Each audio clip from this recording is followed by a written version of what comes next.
You're watching Twin Tiers Sunday with Renata Steele.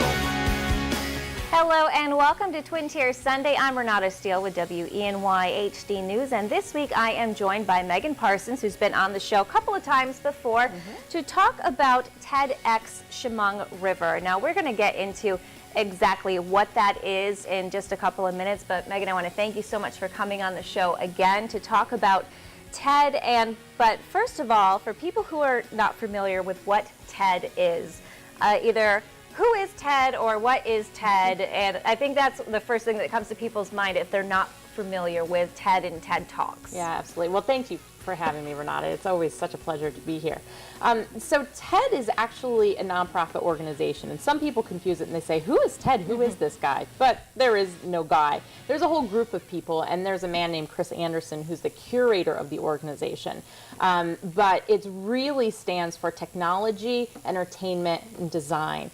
And it started out in 1984 really as a way for people to share new ideas with each other. And it was a very closed off group, very almost elitist. It was people who had resources and were really experts in their field.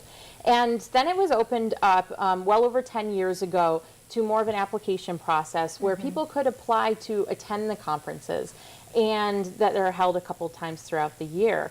And as part of the application fee, which is pretty steep if you go to the website and look at it, a chunk of that money is put into the Sapling Foundation, which is a fund that helps to support things like the TED Prize that help make new advances happen throughout the world. And so a gathering a couple times a year. But then TED also has TED.com, which is the website where the talks are put up for free.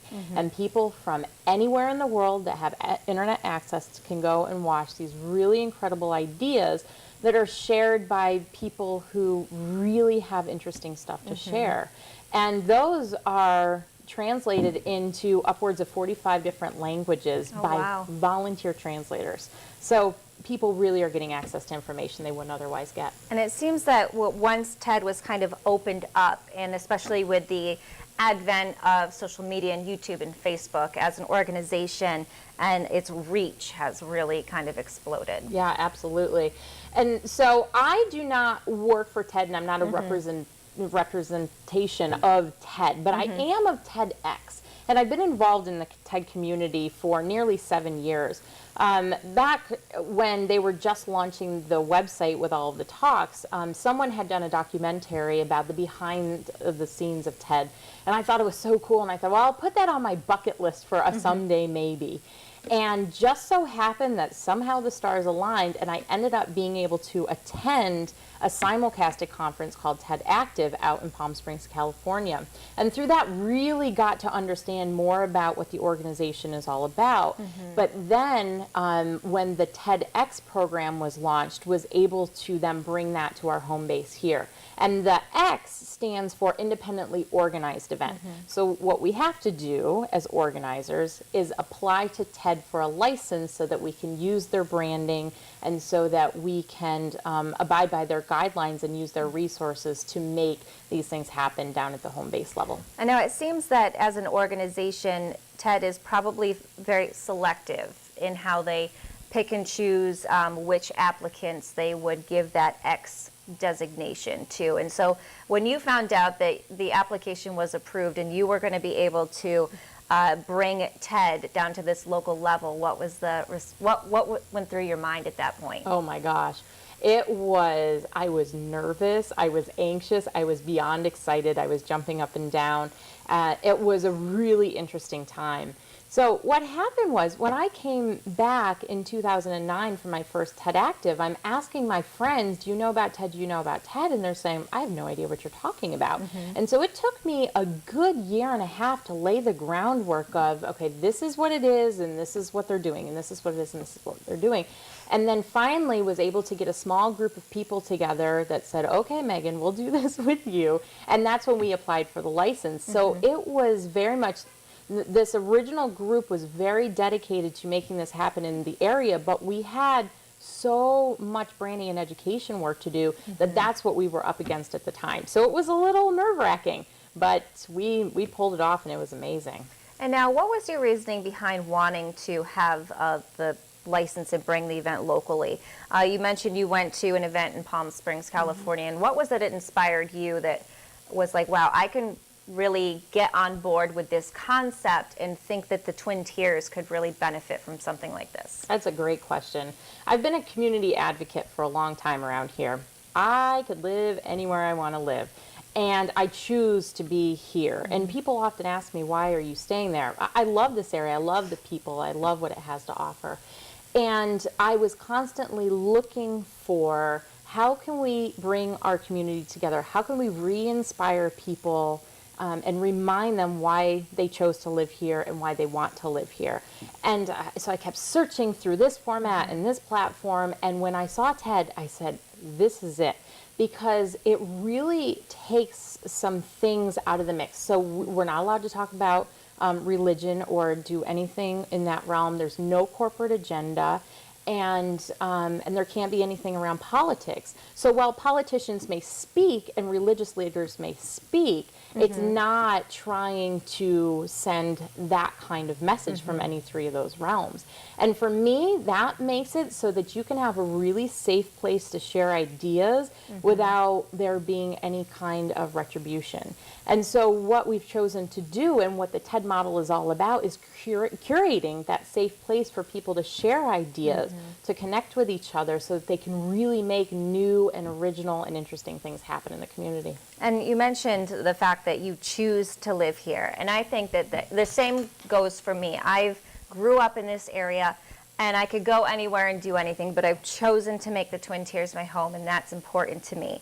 And it seems like that is also important when you go into selecting your guests as well, and we'll get into some of your guests too. But I think when you hear so much these days about young adults leaving New York State, they come here, or they grow up here, and then they go off to college, and they don't want to come back, or they can't wait to get out, for whether it's the economy, whether it's opportunity, things like that. So it seems like TEDxChemungRiver kind of really ties into that and gives people a different perspective and a reason to look at this area with some new eyes and see that it does have so much more than sometimes that we realize is here. Absolutely. And we feel very privileged to have a license from TED because well, for one, it takes a lot of work, and you really have to step up and put yourself out there to plan one of these. But also because we do love upstate New York, my team and everyone, so just what you're saying. And the closest events are in Rochester, in Syracuse, in Albany, and Buffalo. And so for us to be able to be doing this right here is pretty incredible. And I'm thrilled that TEDx Cortland is also happening this year too. So we're starting to get some more energy around this in our area. Absolutely. Well, we're going to continue our conversation on TED and TEDxChemungRiver. We're going to learn more about the upcoming event, the slate of guests that are on board for this. So please stay with us. You're watching Twin Tiers Sunday. Twin Tiers Sunday will return in a moment.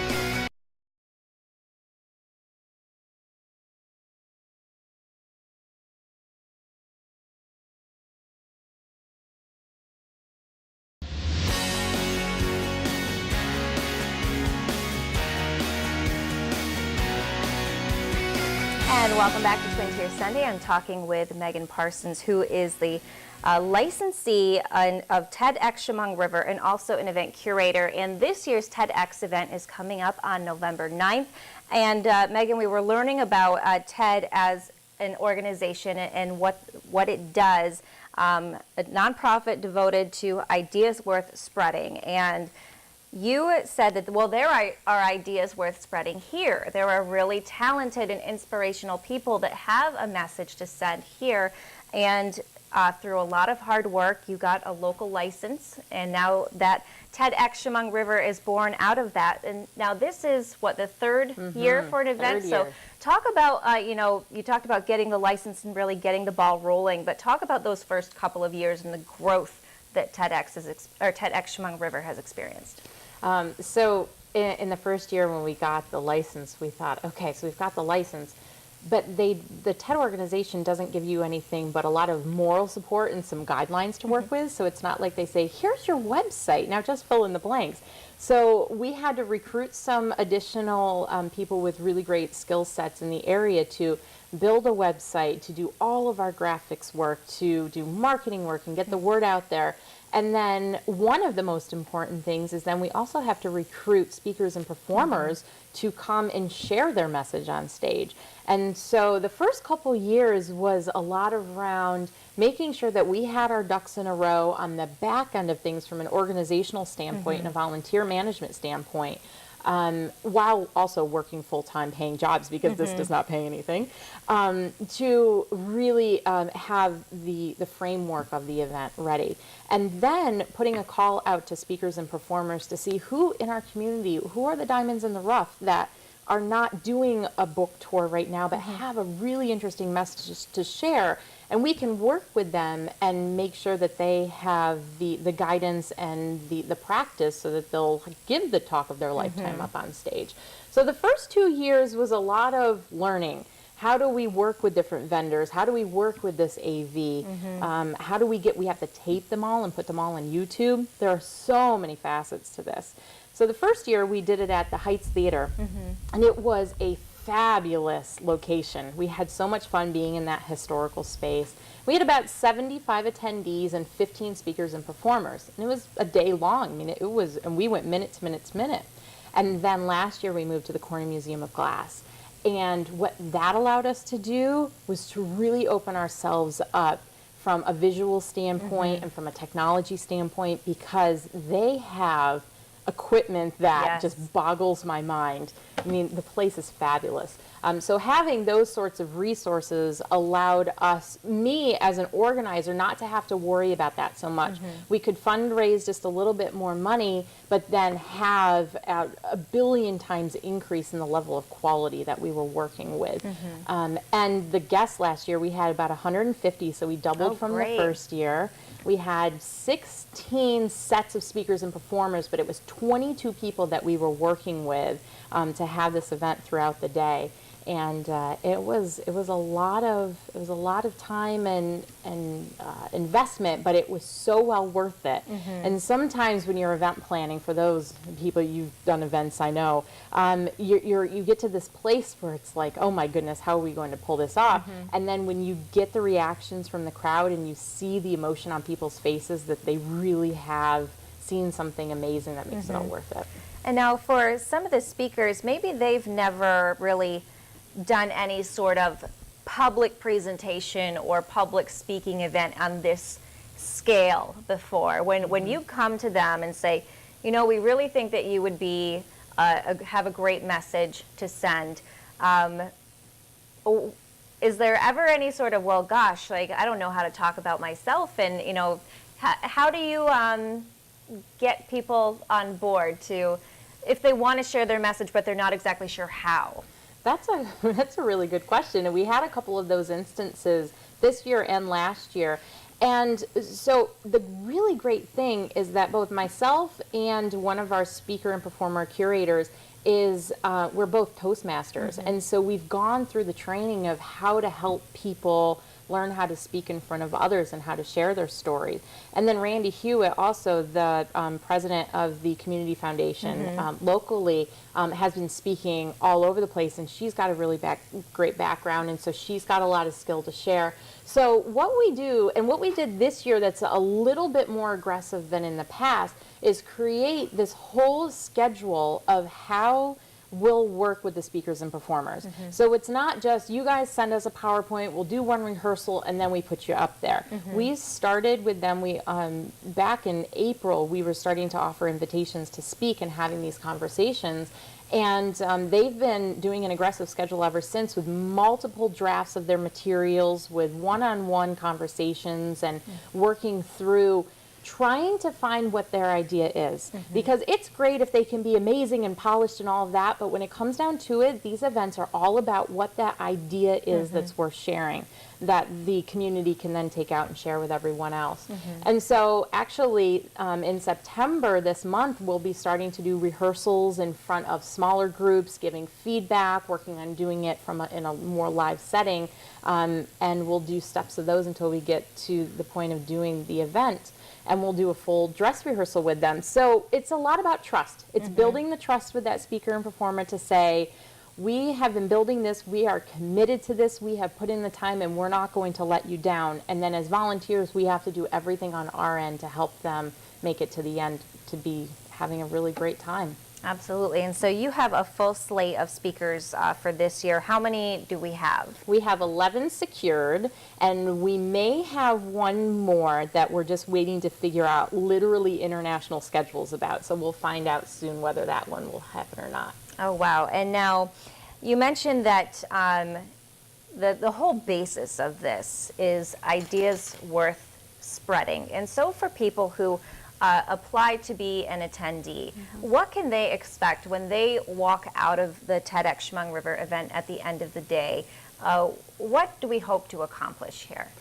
So as I mentioned before, this is really about curating a community of people and within our larger community. And so we really consider them participants in the event. And we think, and most TED events will tell you this, that the people sitting and watching are just as important as the people on the stage, because they have ideas to share. It's just they're not sharing them on the stage that year.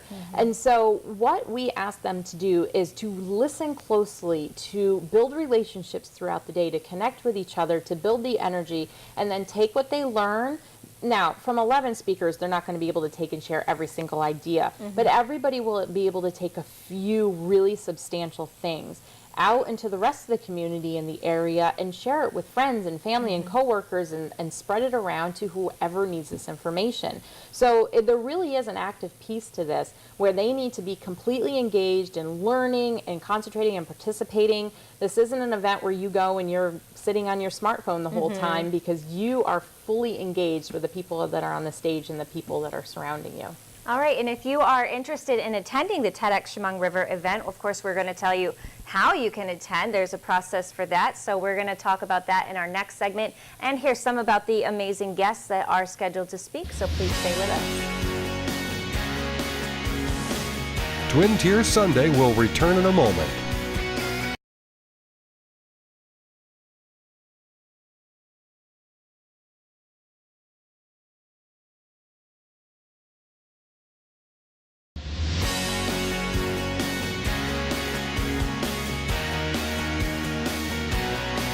And welcome back. Megan Parsons is here to talk about TEDxChemungRiver coming up on November 9th. And Megan, we talked about how, real briefly, about attending these. There is an application process. So you don't want to just show up on November 9th because you're trying to plan ahead and your team is trying to plan ahead. So walk us through the steps that if people are watching and they say, wow, you know, I would really like to get on board, see some of these speakers and learn more about TEDxChemungRiver. So most of the TED and TEDx events are curated, which means they want to make sure that there's this really awesome audience of people from all socioeconomic backgrounds, of all diversities, that can come together and create some really interesting dialogue. And so our application process isn't about trying to sort people out and not let people in. It's just about making sure that we have the people in the room who are going to carry on this message. And so when people go to our website, which is where they would register and apply, they just go to TEDxChemungRiver.com and they click on apply to attend, and they'll see a little form there. It's not extremely rigorous. It's a couple of questions and some personal information about how we can contact them. But those questions allow us to get to know them a little bit more. And it also shows their level of investment in this event. It costs us way more than the $40 fee that they will pay to attend. We have to make that up in fundraising, and so we want to make sure that these people are invested to come and that they're not going to leave an empty seat at the event. We want to make sure every single one of those 200 seats is filled with a passionate, creative, energetic person. And so all they have to do, all anyone has to do is just go to the website, fill it out, put their payment in, and then our team reviews those on a weekly basis. And we've already started accepting applications, so people have already said, yay, I'm coming. And we said, yay, we can't wait. And so we'll continue that process until all of the seats are full, or until October 15th. Okay. So that will just continue on. And if people have any specific questions or any issues with the application, they can contact us directly. Our Gmail email is right on our website, and we're happy to work with anybody who needs some more information about how this works. Right, and you mentioned that the cost to attend is $40, but you also talked about how you're not going to just go sit and listen to people on stage all day long. You're getting a lot for $40. Absolutely. And the experience is just one aspect of that. Yeah, so that allows them to see all of the sessions. So we'll be breaking this up into 3 different sessions of somewhere between an hour to an hour and a half each, where the speakers and performers will be one right after another, along with some videos from the TED website, because that's part of what we need to do as having a license from TED. And then they will also have an extended lunch break where they'll be able to interact with other people. So lunch is included. We'll have an afternoon snack break where they'll get some more food, and then also be able to interact in lab activities. So we'll be filling up the auditorium lobby of the Corning Museum of Glass with all kinds of really interactive, interesting things where people can be creative, can get to know other people, can think about things in a different way, and just kind of explore that side of interaction. And then we also end it with a cocktails and hors d'oeuvres reception. So there's beer and wine, compliments of us, there's a cash bar, there's lots of beautiful hors d'oeuvres, there'll be music. It's a really fantastic event, and so it goes well beyond the $40 that they pay to attend. Absolutely. And now, if you've been watching, of course, you probably want to know who is speaking and performing, and so we don't have time to go through everyone, so we're just going to highlight just some of the guests. And Megan, one of the ones that has some buzz about him is Andrew Niemer, who I'm personally not familiar with, but just talking with you and some of your team members, you're very excited about his performance. Yeah, and I've actually already had the chance to meet Andrew. Randy Hewitt and I went to attend TED Active this year, and while we were there, she had been talking to a friend in New York City who is in the theater and kind of movie world, and had sent her a message that said, there's this guy at TED right now named Andrew Niemer, and you need to meet him. And so Randy said, at the water fountain, I need to meet Andrew, and then we'll figure out what happens from there. And so I shook his hand, I thought, oh, you're great. And Randy and Andrew went off, and they attended a couple of sessions together. And later that day, we were watching some live presentations of some of the people who were attending TED Active. And this was the last person to come up, and so I'm hearing the announcement of who this person is and their long list of really great things and how this person has been mentored by Gregory Hines, and he's an international celebrated tap dancer. And they're laying down a piece of plywood, and they say Andrew Niemer, and he walks out. And I looked at Randy and said, are you kidding me? And she's like, no, isn't that amazing? And so we were able to strike up a really great friendship with him, and Randy reached out to him after talking with our team about it, and Andrew's a TED Fellow, which means he's done some really extensive work with the TED organization in teaching and learning and just being a part of that community. And so we said, well, what better thing can we have than a TED Fellow coming to our TEDx event? So we are extremely excited. And so he is a celebrated, extremely talented tap dancer. Absolutely, and just a really overall good human being. And so he'll actually be performing. People have been asking, is he just going to talk? Nope, he's going to perform too. Okay, and now we are running a little bit out of time, but a lot of your other guests do have some sort of local connection. We have Connie Sullivan Bloom, who is with the Arts Council, let me get that right, of the Southern Finger Lakes. She's going to be one of your speakers. Also, Andrew Mead, who is a Nerf designer at Hasbro. That sounds really exciting. And of course, he is a celebrity here in our newsroom. We're all big fans. Sriram Hathwar, who came in 4th at the Scripps National Spelling Bee in Washington, D.C.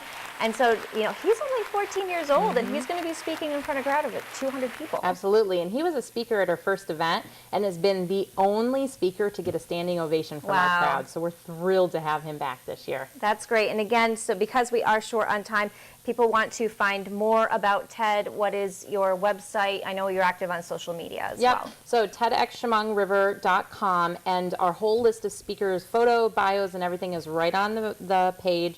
And then also we're on Facebook, TEDxChemungRiver.com, or just TEDxChemungRiver. They can find us. We're on Twitter, so they'll be able to find all of our information. Wonderful. And now, again, the event is November 9th at the Corning Museum of Glass. And so, Megan, I want to thank you so much for coming on the show again to talk about TEDxChemungRiver. And I want to thank you for joining us. And please consider applying to attend the event. It looks like a wonderful, wonderful day of jam-packed full of speakers, performances, events, and of course drinks at the end of the day. Who doesn't like that, really? So please look into it. And again, thank you for joining us. We hope you have a wonderful Sunday.